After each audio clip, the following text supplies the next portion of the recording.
There's a degree of animalistic fierceness that maybe you didn't see in previous games.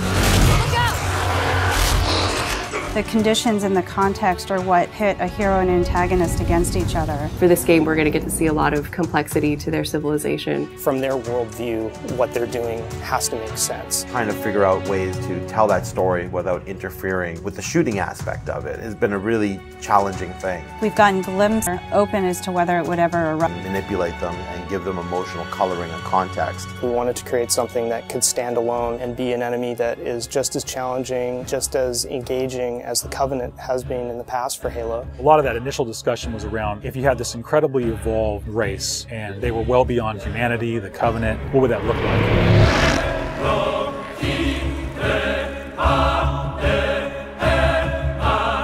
Something vertical, something different. And how could we actually have a global logical link? For us, it was important to break that, but still find kind of like a mathematical organization. We had to do a very clear separation. I think is always going to be a challenge when trying to take the Foreigner language and create a character. Making sure that his head stood out, that you could see it, that players had the ability to headshot it. It falls also onto animation. They're able to bring these guys alive and make it feel believable and plausible and still be very fast and lethal. Locomotion didn't look heavy enough at one point, so we scrapped everything and did it all again.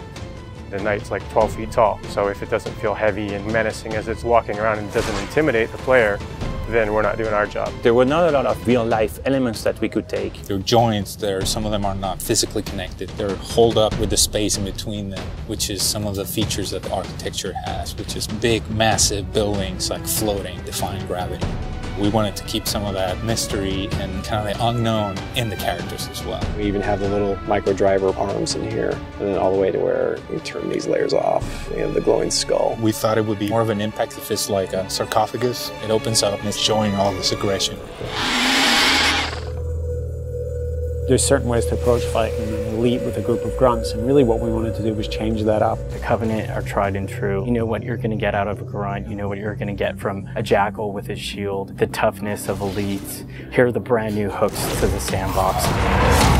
Prometheans are made up of the Knights, the Watchers, and the Crawlers. One of the big focuses for us in the design of the Forerunners was to have these different enemy classes that would be able to work together. Having this dissection so that when the player went into combat, he's sort of tactically evaluating which order to take guys out. They don't act independently of each other. You put any combination of them together, and the strategy you need to engage with them is really different. There are a variety of knight classes, and each one of them is progressively more powerful, but your base knight actually starts just a little bit more powerful than an elite. But in addition to that, we wanted the knight to have his own set of traits and abilities. There's all kinds of these special features of each one of these characters that players haven't played in a Halo game before. You think about basic combat and counter design, a lot of the challenges designers face is how to introduce enemies. What would a Promethean do if it could bend time, space, form, matter? Knights can phase in out of anywhere. He's able to go where he needs to at any time, which is something the Covenant can't do. Heads up! Crawlers can walk on walls, walk on ceilings. If a knight shield bursts, crawlers will come rushing at you and try and like melee the player. They'll get more aggressive. These certainly slot into that grunt style combatant. And so there was certainly a want to make sure that we can get a lot of them on screen. If you let too many of them get together, they become a really formidable force. One-off, super fun to take out. All together, it's like a pack of feral dogs. Its mandibles, when it screams, will actually separate and float around in the air while it's howling. The animation added so much fresh behavior to this character. It's very exciting. The Watcher is definitely a support class. One of the things we wanted to do with the Forerunner characters was constantly have them mix up their tactics and make the player react to it. The Watcher is able to regenerate knights. One of the things we needed to do when the Watcher design was coming along was make sure that the Watcher would actually fit inside of the Knight. That bursts out and swap to the actual Watcher asset. The Watchers are aware if a knight's damaged, they'll protect them, they'll catch grenades, so they kind of coordinate their efforts. The Prometheans feel like the most advanced of the bunch. They're able to bring all of their technology and wisdom to the battlefield. With new and futuristic. We tried coming up with this perfect mix of stuff that was still relatable. You would still identify a weapon as a rifle or a shotgun or a submachine gun, even though they're almost magical. The Forerunner Scattershot was probably the first one where we really nailed the design on it. Everybody loves the hinge action shotgun, so we tried doing something like that so that the reload animation would be to cock it up and the front half would smash together. Every time you pick up a Forerunner weapon, it forms in your hand. So that sort of kicked off the component of having these guns form around the player. So there's that moment of like, oh, what is this gun? What does it do? And then when it comes into shape, it's kind of immediately identifiable. What makes the Forerunner weapons distinct is that usually they have dual purpose. So for instance, from the bolt pistol, you can charge it up and have something that's equivalent to almost like a shotgun blast.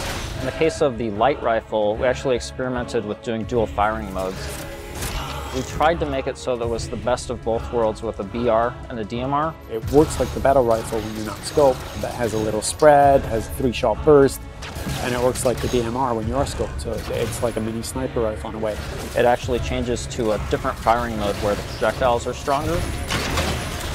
One of the big things that we really focused on for them was making sure that the weapon doesn't just feel like a chunk of metal, but that it actually has glowing energy that's flowing through the gun, going down the barrel, so that everything is very full of life. The moment where all the Promethean effects really started to click the most was when we started showing the dissolve whenever you kill a knight. That was really when we started to feel, yes, this is something cool, this is something unique, and something that we haven't really seen before. This is an early prototype of the Knight E-Res. As the sphere expands, you see the particles are birthed, and everything in the red region you see will be the crack and the erode. When you shoot and kill the knight, the actual point on the body where you did the damage is where the dissolve starts. So if you shoot from his foot, he will de-res from the point of his foot up. The end result, when we blow up a knight, they dissolve, proving that the technology works.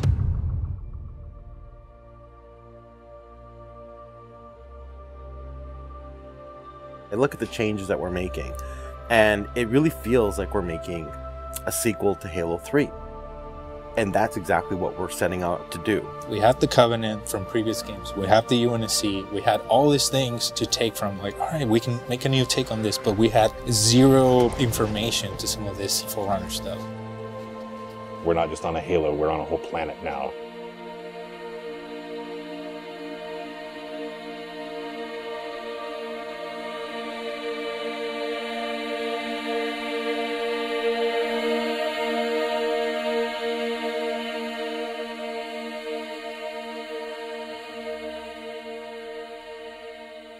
We're not just threatening one corner of the galaxy, we're threatening everything. We're listening to the fan feedback.